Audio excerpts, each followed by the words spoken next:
dadka dhulbahanti la yidhaahdona waxaan leeyahay war magaciin habee horuu magaciin loo baahayee shahiida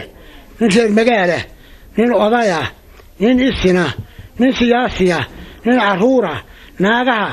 hal la shahiido qof wala naftaa xidho oo maalkaa huro oo magaca saarana ku shahiido hadal badan iyo baaq badan oo la diraa wax badan tari mayso jabadahana maba gaadhaan hadallada dadka waxgaradka ah ilaahay indhahooda wax ku arkaan sida daraaddeed waxaan leenahay dadka reer laascaanood arrintaa inay ka dhidhiyaan inay banaanbaxyo ka dhigaan inay arrintaasi ficil uga jawaabaan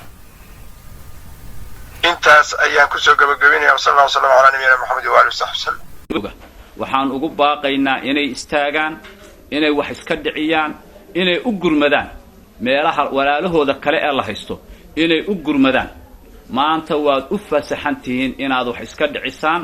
inaad la dagaalantaan inaad dishaan annagaa idin fasaxnay mar haddii la idin dayn waayo la idin soo doontay